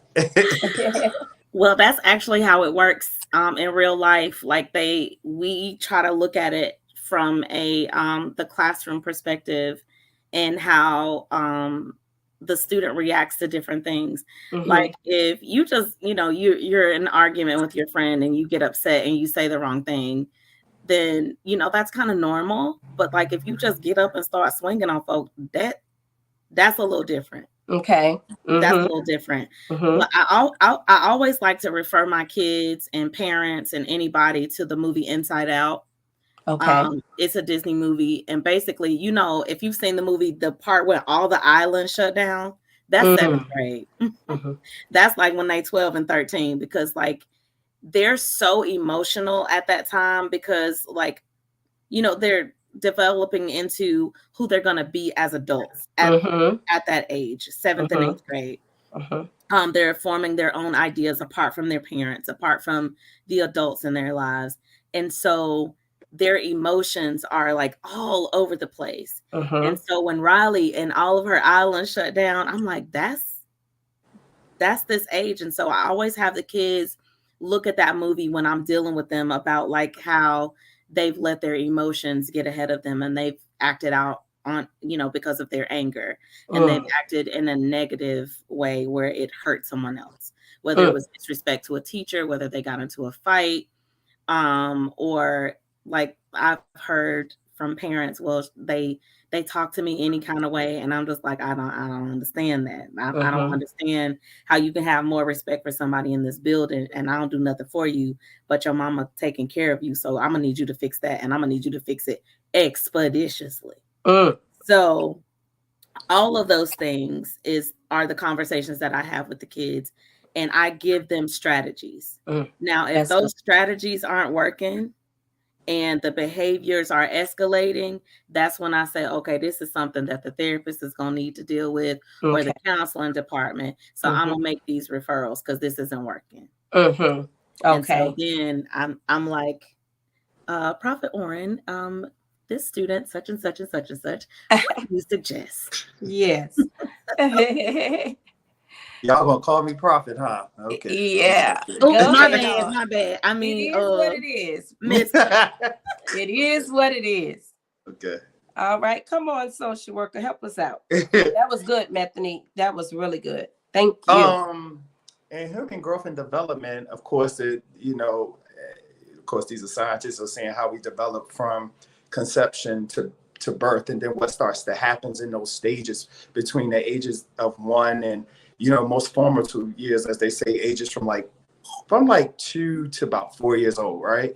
So, I mean, in a perfect world, you're born, and then you learn how to walk, and you learn how to talk, and then you learn how to read and write, tie your shoes, all these things. And scientifically, they say these things are supposed to happen at certain ages. But that doesn't happen because, we live in a real world, and then there's always something that comes and cuts our development off. So what has happened in those formative years, in those years of growing, when things were supposed to be a certain way, quote unquote, the perfect way or the right way, there was things that intercepted the development. Sometimes the development was intercepted in the womb through drug addiction, alcoholism.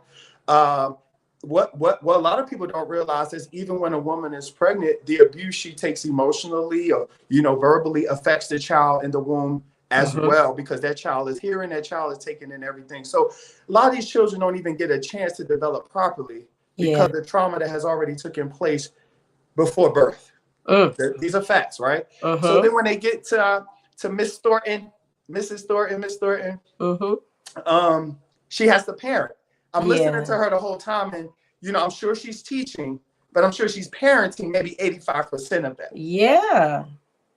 Because she's having to deal with the things that have not been taught correctly. Like she talked about having to teach them how to deal with their emotions. Well, that's something our parents are supposed to teach us. How to talk to your neighbor, how to, listen, then speak, things of that nature. Yeah. But because things start to we have a lot of young mothers, and I'm not generalizing this. Yeah. Because there are a lot of great parents, and their child turned out not to be as great as they wanted to. Yeah. There's a lot of single mothers who raise wonderful children and have that. So I'm not generalizing this, but if you put it on a scale from 1 to 100 and you look in our society or just in our culture, in our community, African American, it's like 85%. Yeah. You got what I'm saying? And that comes from so many years of what we have been, has been into our psyche, things that have, been basically computed down into us. And a lot of times we raise our children the way the slave master, but there's so much to get into. But it's a lot. If in those formative years you don't begin to structure, and forming those things, then you're going to get a lot of disruption. You're going to get kids acting out and different things of that nature. Now, you can teach them the right way. I was taught the right way and went the wrong way. They got back on the right road. Yeah. You got what I'm saying? So it has nothing to do with that. But mine came from rejection, not from my mother. I had a wonderful mother, but my father, then my stepfather, then family members. You just deal with rejection, and then that rejection turns into something else. It affected me mentally. So what I started doing, pulling myself away. So it didn't matter anything that my mother taught me. My trauma is what led me. That's good. Until Jesus came into my life and began to redirect the trauma. And I learned forgiveness and all these other things. That's when I could, you know, everything I was taught in those formative years and how my mom raised me and things she spoke began to come into play. You know what I'm saying? So, you know, we have to really look at, you know, exactly what's going on. Yeah. And accept responsibility, because we've caused a lot of these things too. So we've caused undevelopment in a lot of people. Pastors have caused spiritual undevelopment to members in their church. That's right. That's So, good. That's good stuff. Well, oh my, this is some good stuff here.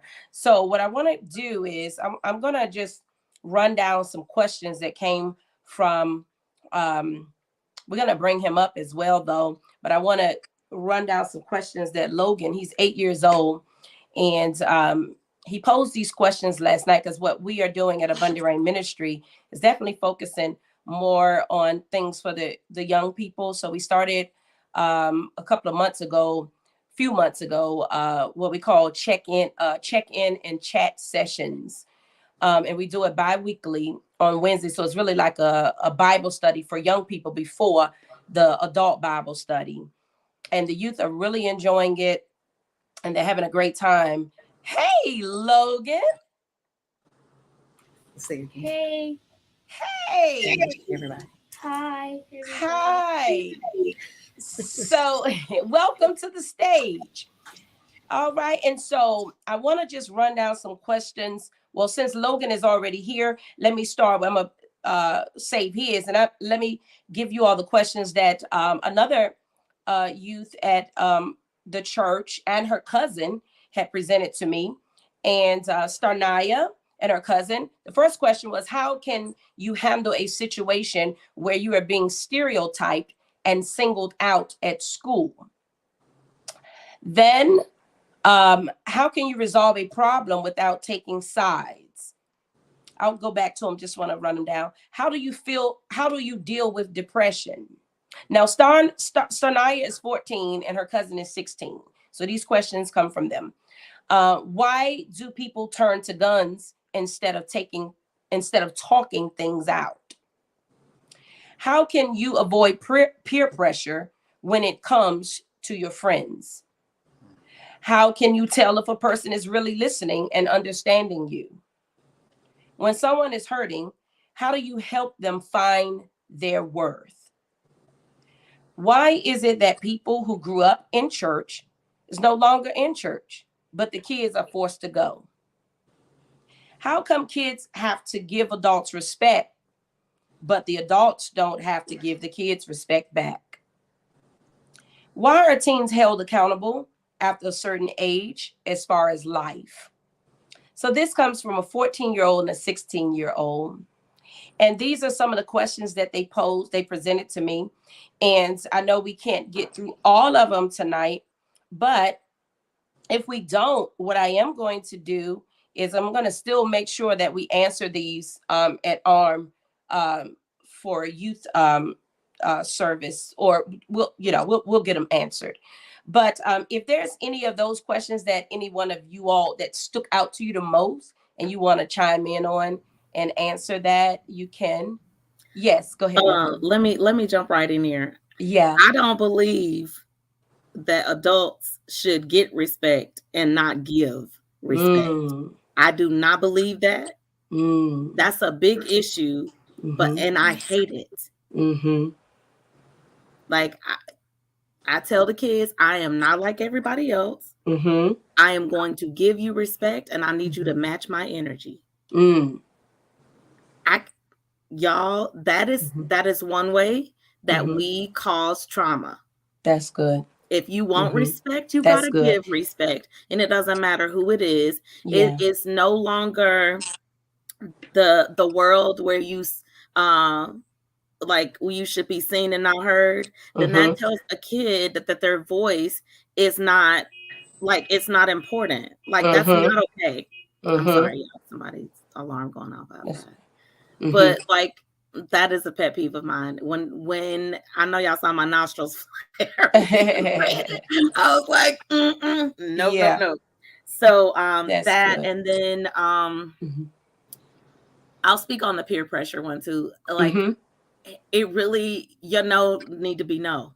Mhm. Like kids, like, for instance, somebody had a vape and they knew the teacher was coming, so they gave it to me, and I'm like, that's easy. Nope, Mhm. Mhm. don't give me that. Yes. So like they just really have to let their no be no, not a no or maybe, but no. If you know it in a different language, say it in a different language, but no means no. So, and that's in every instance. If you don't really want to do it, don't do it, And no if matter I how many times they ask. if not to cut you off, and if I can throw this in there, because I believe that also has to do with coming into themselves, knowing who they are, also moving out of a place of acceptance, wanting to be accepted and liked and all of that stuff. And so that's good. Thank you for answering that, because I believe Starnaya is listening, is on tonight. Can I Did say anyone something? else hear? Yes, go ahead. I mean, just to piggyback off of when I was growing up, and like I said, I grew up in a single parent home. Either way, I would sit in the car with I think he's Yeah, he my we can't hear father, you. okay. and my mother also. Can you hear me? To deal Can with you peer Yeah, start pressure. over? it keeps getting stuck. So start over, Okay, overseer. I was saying when I was growing up, I would in a single parent house. I was with my father when he would pick us up, and we would go with him on the weekends. Also, for my mother, the one thing that we were taught, it taught us how to be leaders. And in that leadership, when it came to peer pressure, the one thing that my dad knew when correcting us was, if you did something, I know it was because you chose to do it, Ah. not because someone pressured you in it, because I have spent countless days and hours teaching you how to be a leader, Wow. showing you the culture of what we do in our family and how we are to carry ourselves. And we don't think that is impressionable, but it is when you come from a rich culture of family, or those around you who keep pouring into you over and over again about decision making, about being able to see reason and logic and dealing with situations. Because, I mean, even going further back in the conversations we just had, beyond the parents, I think that we also need to start looking at within our children who they hang out with. Yes. Listen, Yes. it is not a secret that a lot of our children are actually being they are mimicking, or they are taking on other Yeah. types of mindsets who are connected to them. That's right. They're acting, they swole up at a teacher, and then the other one jumped up at the teacher because he saw it, he thought it was cool to do, and you like, and that's not even them. And so, but where we go back to the home and really have to start digging, because at this point, Apostle, I was sitting in front of a principal, and she was like, I can't get that student to do anything because when he acts out, he's going crazy. And his mother heard him when she got up to the school and saw him in action. She turned against us. And so it was challenging, because he was like, I was sitting there and I was listening to her. And I thought to myself, in DC, and I can't speak for anyone else, I went through a very challenging situation in the school system. What happened to me is I was in a system that was broken. It failed me in a lot of ways. I started to see with this principal talking that one of those parents who she was talking about came from a broken system. And so what happens is that you had that parent come up there looking at that child acting out. And when she's supposed to be correcting them, she still remembers how the school failed her. And so she didn't do it at all, but she's still living in the past. There has to be someone to be a bridge or to mend this thing, to bring it together. And so that's why we need everyone to wake up and come together, like you've all said, because who's going to bring this thing together? Where we able to say it's not entirely your fault, educator, and it's not entirely your fault as a parent, but we have to bring our trauma, our situations together so that we can try to find a resolve to these issues. And if I know better, when we deal with the civil rights movement, Prophet Oren, spending the night, the civil rights movement. The overseer has affirmed it. No, go ahead. All of the I see. all Y'all of the go ahead, do things y'all thing. I'm following it. all of the things that we dealt with, and this is realistic. Again, I'm speaking from where I live at in Washington, D.C., and the system I deal with. Outside, it may be different. What we deal with and all of these things that we see, the civil rights movement and all the other things, wherever it happened, the church was the catalyst of everything. Yeah. We have become absent in everything. Oh, yeah. So now we want things to change, but we are not becoming the leading voices in those changes. That's right. And so when you bring politics in it, you have all of these other influences moving, and we call ourselves the body of Christ, the people who answer, who hears from God, who walks in agape love. We're not in the schools like we're supposed to. Right. We're trying to gain influences and trying to reach in different places, but you are needed. Listen, every school, every neighborhood and community has to be treated not like a McDonald's, but like a real, authentic restaurant or somewhere that stands for a long time. If we treat it like somewhere where it's going to be where it's going to leave, and it's going to be gone in a couple of months, then there is no real possession of love there. And so they're not going to look at you as an educator and see you, Sister Methany, as someone who is real, who is a parent, who is a teacher, who is an aunt, who is a mother, whichever it may be. So we have to start going back again, Apostle, to the church. Yeah, for sure. Bringing us back into these places for sure that we are absent from. Yeah, let me say this, and then we want to hear from Logan, because we've moved from being proactive to reactive to inactive, and so we're operating. There is no action without an act, and so you raise a great point there, Overseer. We're too silent, we're too quiet, we're unbothered, our sensitivity level is not where it needs to be. The compassion is not where it needs to be. We also need to come out of denial, like Oren is saying, and which everyone really has spoke on, traumas and areas that we need healing and deliverance from. We need to deal with those things because it's just really a recycling of that, a multiplication of it, a duplication of it. And so I think that we need to stop falling behind. And we need to get ahead of things. We need to be the front and the leading voice in the earth. And that's really God's plan for the church, And so I think that this is a great topic. A lot of the questions that Sternia and her cousin posed, I believe, really they have been answered throughout the broadcast, but we're going to still answer them specifically for you all. And Overseer and Methany have answered as well. But I want Logan is 8 years old, and I want to give him an opportunity to ask some questions. But let me just share the questions that he asked last night on the check-in and chat. He said, why are so many children broken? Why do some children carry their parents' burden and some don't? Why do so many young children end up dead? The other teenagers end up dead because they want to prove a point. Why don't some parents respect their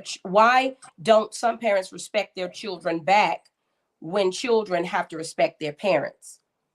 If the child doesn't want to open up to the parent, but want to open up to someone else, like in the family or someone, why do the parent get mad because they didn't tell them? So let's bring Logan up. This came from Logan. 8 years old. Hi, Logan. Hi. You are amazing. You know, I'd love me some you. So, Logan, what do you have to bring to the conversation? Do you have a question that you would like to ask the guest? Let's speak up. Yes. All right, let's hear it. How do you deal with both of your parents moving on with new people? Wow, that's a good one. Can he repeat that one more time? I'm sorry. Speak a little louder, Logan. How do you deal with both of your parents moving on with different people? Anybody? Can I answer? Yeah. Hi, Logan. Hi.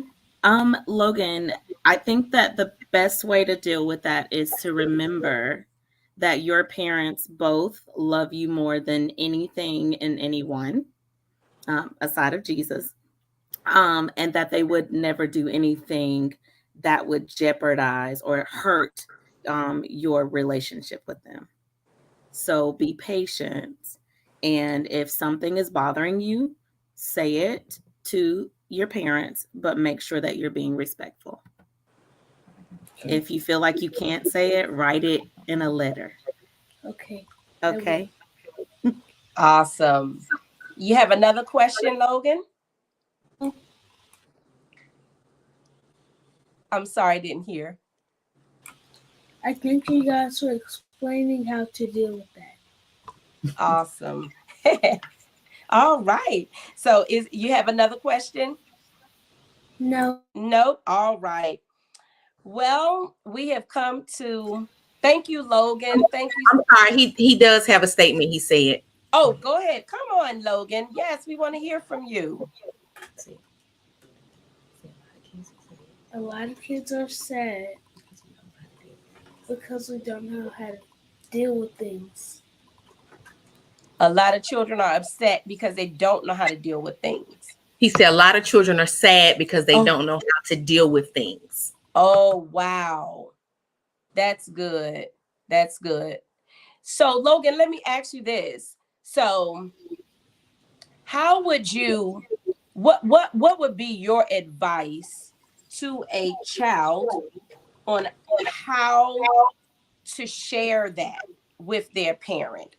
Opposed, okay, so they already don't know how to handle things, but they're sad because they don't know how to handle things. What would you say to a child? What advice would you give them on how to express that to their parents? I don't know. Don't know? Okay. How do you express it to me? How do you tell me?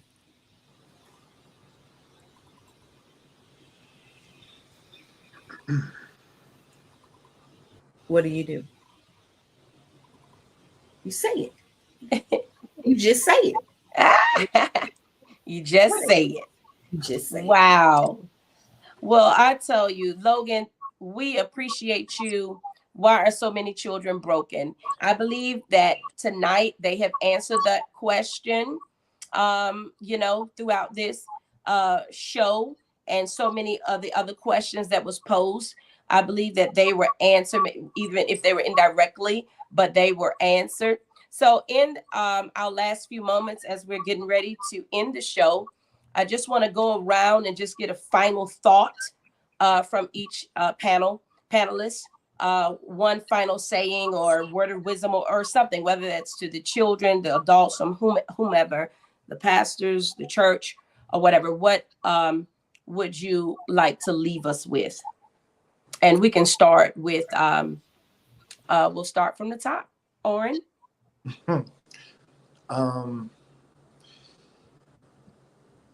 Get to know, I'll say this, naturally and spiritually. So on the natural side, don't be afraid to get the help that you need. Mm-hmm. Don't be afraid to get your child all the help that they need. My mother exhausted every option for me when I was wayward. And she never turned her back on me. Like I tell people, I learned before I really knew Christ, I learned love and kindness and forgiveness and being honorable and from my mother. Mm-hmm. By watching that, you know what I'm saying? So decisions and choices I made as I grew were mine. And like I said, it had a lot to do with my own rejection. And, you know, the own sexual abuse that I went through, you know. And I could speak about these things because I am completely healed and God is doing amazing things in my life. Amen. You got what I'm saying? Yes. Not being afraid to address the real thing. Like the Bible said, laying the axe at the root of the tree. A lot of times we discuss the limb and we discuss the leaf, but never the root. That's good. And not being afraid to get to the core of that thing. But like I said, exhausting every option for your child. And I don't care what people say, never turn your back on them. That's period. Good. That's key. Period. Support is so key. You know, when I was acting out, I'll just share a quick test. I'm not going to be long, but you know, when I was acting out and making a lot of wrong decisions, you know, a lot of people would, even in family, would tell my mom, just let him go. She would not do that. You know what I'm saying? And I don't even hold that against them because when you're not attached to a thing and it's not something that you love, not saying that my family members didn't love me, but that you know and love, you are quick to throw it away. Yeah. You got what I'm saying? So she exhausted every option, whatever she had to do. But she also exuded tough love. You know what I'm saying? She said, if you get locked up, I'm not coming ever to bail you out. And I'm not coming to visit you. Because just like Pastor Tony said, I've raised you to this particular person. You have examples. You know what I'm saying? I had great examples in my family. You got what I'm saying? But I chose things. But like I said, due to rejection and something else that was open that they couldn't see or understand what I was dealing with, which led me into other areas. But thanks be unto God, he never changes, right? Anyway. Right. So exhaust every option for your child. Allow your child to speak to you. Allow them to talk to you. That's it. And just like Ms. Thornton said, you teach them how to when they don't. Because what my mother would say to me, now I'm going to let you express yourself. Because she said her mother was that way. She said, but you got to do it respectful. And even now, at 43, when I talk to my mother and my tone is elevated, she said, you know, watch your tone. I'm still your mother. You know, quietly. Yeah. And I respect her and authority is there. So you know what I'm saying? I'm not saying always being respectful. This time she had to slap me. This time I got, you know what I'm saying? I had to get knocked out. You know, got a punch in the nose. She wasn't abusive, but now I was strong-willed. I don't know if any of you were, but I had a very, very, very strong will. You got what I'm saying? And I still believe when that strong got directed in the right place, it brought me to this point. That's you got good. What I'm saying? And never let people tell you who and what your child is going to be based on their mistakes. People told my mom he going to be in jail. He ain't going to graduate. I did all those things. Every last thing they said I would not do, I have done and exceeded that. And I'm also owning my own business. That's good. Awesome. So that's what I want to say to you mothers and you fathers. If you don't believe it for that child, if you don't see it, then guess what? They will never see it and know it. One thing I always knew and was always in the back of my head, my mother is there. Yeah. You got what I'm saying? She believes in me. My mother is there. My grandmother, the same thing, but she died early. So, you know, I was still about 14, but she was a very formative. It was mostly women in my life. You got what I'm saying? I definitely had men, but the women in my family were very strong women, you know, so their personalities was the one that really stuck out. They were very strong, you know, women, you know what I'm saying? So that's what I saw. So, and then on the spiritual side, which is the most important thing. You know, people don't believe in Jesus Christ anymore. They don't believe in spiritual warfare and all of these things, which is so sad. You know what I'm saying? Jesus, you know, I'm sorry that the church has compartmentalized Christ and made him so small and made you think of him in such a way to where he's so powerless when he really isn't? My mother, even from a child, says you got to know God for yourself. She was always telling me that. You got what I'm saying? So the spiritual side has to go with the natural. While you dealing in the natural and you're exhausting every option, making sure they get the help that they need, therapy that they need, you need to be seeking counsel from God about how to handle those situations, but also dealing with the spirits that's coming along with it. Yeah. That's those good. things that attach and hold themselves and grip you. See, this when people are making judgments about people and have wrote a narrative about people's life, they don't understand what people are going through secretly and privately, how the enemy attacks the mind, how he attacks the physical body. And you think about you being one person having to navigate through all those treacherous waters. So we have to minister, like you said, the church has to go back to ministering to the whole man. Yeah. It cannot be a cash app system. Right. The church does not even look like what Jesus intended it to be in the scriptures. You know, that's my opinion. Yes. So thank you, Oren. That's powerful. That's some good stuff. This is I mean, I know that the people are being blessed. It has been so empowering as well as informative. Methany, let you give a final thought. My thought is for the adults and the children to always take a moment to think about before you say anything or do anything. If you don't have time to think about it, don't do it. If you don't have time to think about it, don't say it. And when you take the moment to think about it, ask yourself, is it going to be helpful or hurtful?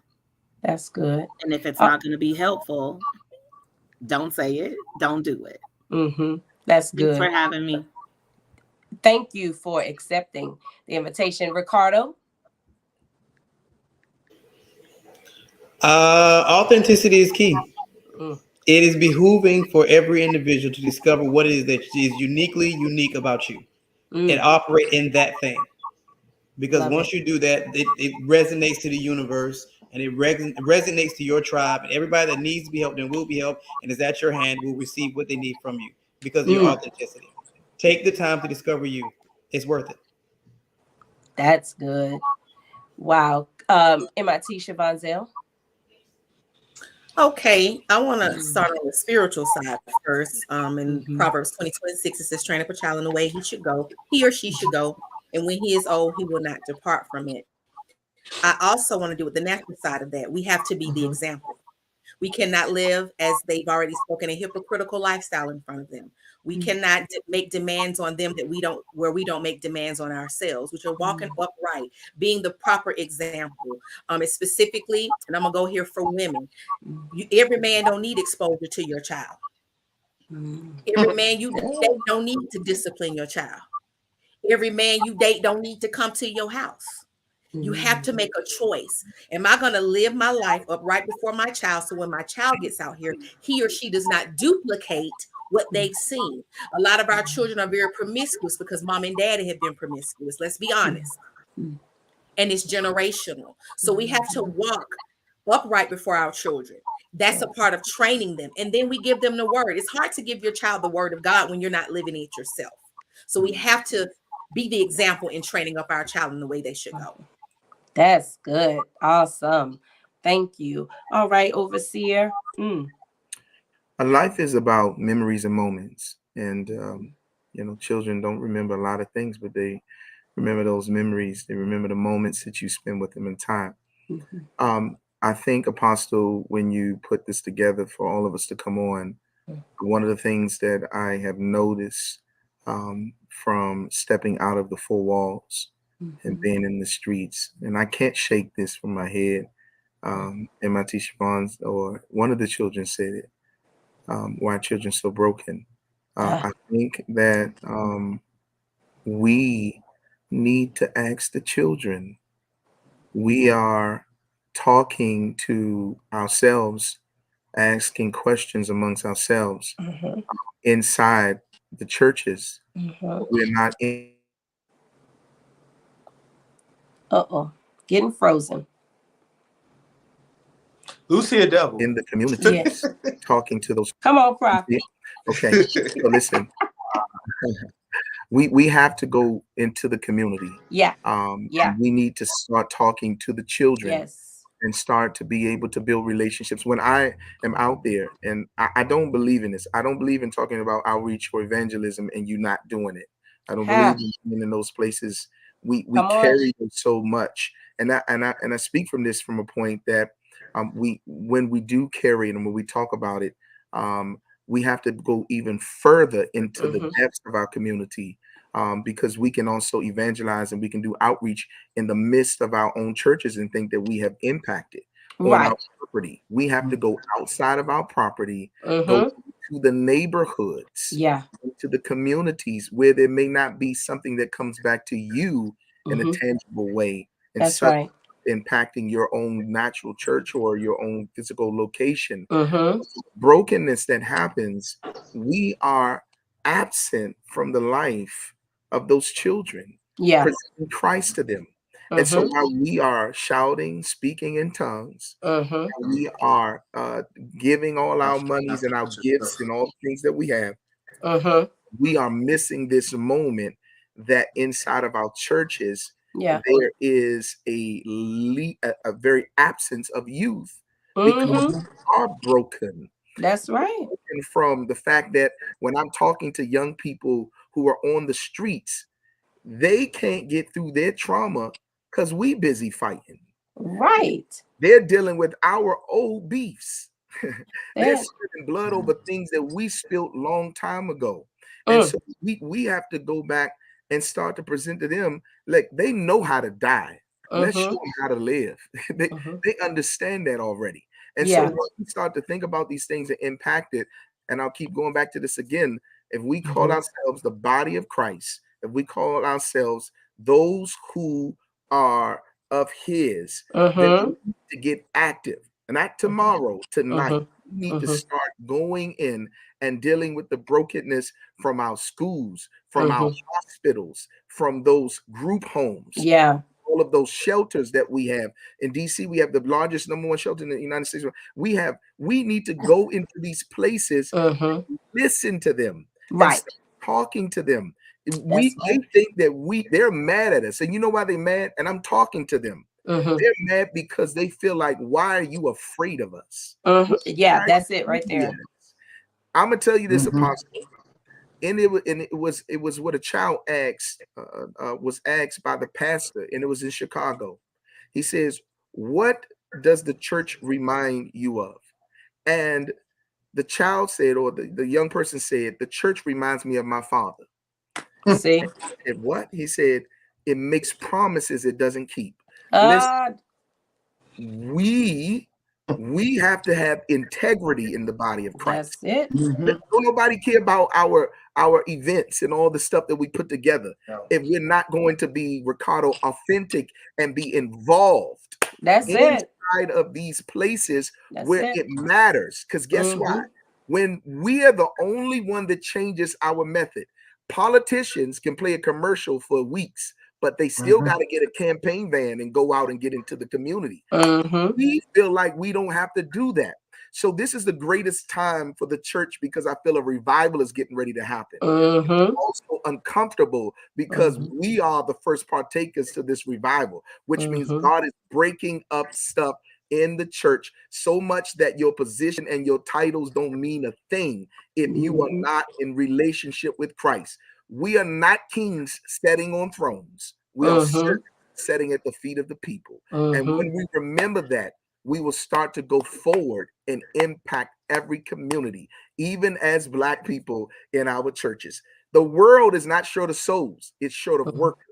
And so the harvest is plentiful, but the laborers are few. But there are laborers who already built this thing. We just got to go and reap it. It's time to go Sacrifice. reap it. In Jesus' Sacrifice. name. That's it. I love it. Well, I know we about to go, but can I just say one thing to him? Since y'all pulled make it out, quick. all right. Everything he spoke, God's going to give it to him. Since y'all pulled it out of me, give it to you to do. So you're going to be that catalyst in that city. And the finances that you need to do that job is going to be right there. Somebody's going to come and put it in your hands in just a couple of days. Because what I'm hearing from the Lord is that there's things that you have already put in place. And you're like, God, I just need the money to get it done. There's things you have written down, you have spoken to people about. And God said, well, I'm going to give it to you to do. Just because you spoke it tonight, I'm going to give it to you to do. So I'm going to give you the charge. Since you spoke it, you go and you change your city. I'm going to equip you and I'm going to give you the anointing to do it. And I'm also going to give you the people to help you do it. I'm going to help that city to submit to the call that I have on your life since you said that you would do it. See there? So everything, Pastor Tony, everything, and all means all to God. He doesn't halfway do it. So where your name was small, it will grow. So the integrity that you have, the integrity that you have is going to carry you way, way, way, way far while you do the work. And that is the word of the Lord for him today. In Jesus' name, amen. Amen. Wow. I tell you. Well, this has truly been a very encouraging show. And I truly believe that there are some youth that are tuned in that have gotten so many answers to their questions, as well as parents. I was going to ask an overseer mention it because that was one of my questions. Have we had an opportunity to speak to any youth lately to ask them what their concerns, their issues, and their experiences are? We have a lot of questions, but we don't have many answers. Do this, why you do this, why you do that. But we don't have a lot of strategies. We don't have a lot of instructions and direction that we can offer. And I believe that all of these things are shifting if we rise up, pay attention, and listen. Yeah. And I think that we also need to get out of this thing of how I was raised and I grew up this and I grew up that. This is a completely different generation, dispensation of time. And everything that worked then is not a one size fits all, because that one size don't fit all. And so I think that this has been great, but it can't stop here. I totally agree with Overseer. He knows I'm an advocate for getting out of these four walls and getting in the streets. We are too afraid to deal with souls and with the lost. Our focus and our attention and the understanding that we have for ministry needs to be changed. We have diluted Jesus, the ministry and the work of Jesus Christ down to a microphone. I tell people all the time, we don't have any integrity. We'll do anything.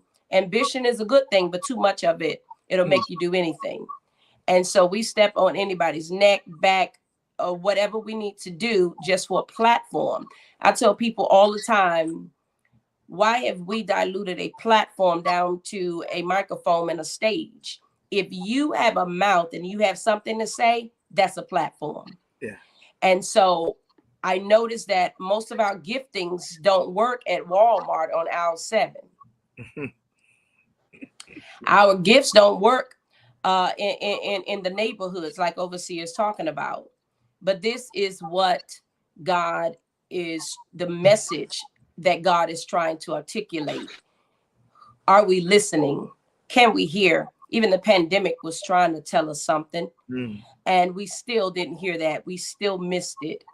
And so when the earth begins to do abnormal things, that's because the earth is listening, and we're still not listening. And so the earth begins to respond and do things that is not common, or things that it shouldn't be doing in that particular season. And that because the earth knows that something is going on, something is happening, and it causes for a change. It calls us to come out of the familiar. It calls us to come out of the box and do something different and something that we have not done before. So I think that this has been a blessing. Thank y'all so much. I believe we all agree that it does take this village. Take a village. It take a village. So I appreciate every last one of you. thank y'all so much. Thank you, Apostle. I know that I have two of you that's going to be a part of the youth, the back to school youth event that we're having July the 30th. If you all are in the Atlanta, Georgia area, come on, bring your young people out July the 30th from 12 to 4 p.m. We will have a roundtable panel discussion with some motivational speakers speaking to the youth and everything, giving away school supplies, monetary gifts, groceries, clothes. We even have a car show lined up for you. So just come on out. Abundant Rain Ministry. Just look us up on Facebook and you can get the address from there. Thank you all. Have a blessed night. And until we meet again, because y'all know I love repetitive guests. So most of you, once you're a guest one time, you might as well just be expecting and looking for the call for the next time. Love you. Thank you all so much. Good night, everybody. Good night, everybody. Bless you. God bless everyone.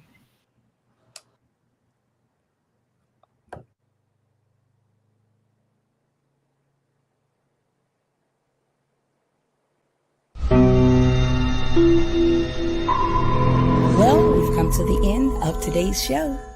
Until next time, live life. Stop letting life live you.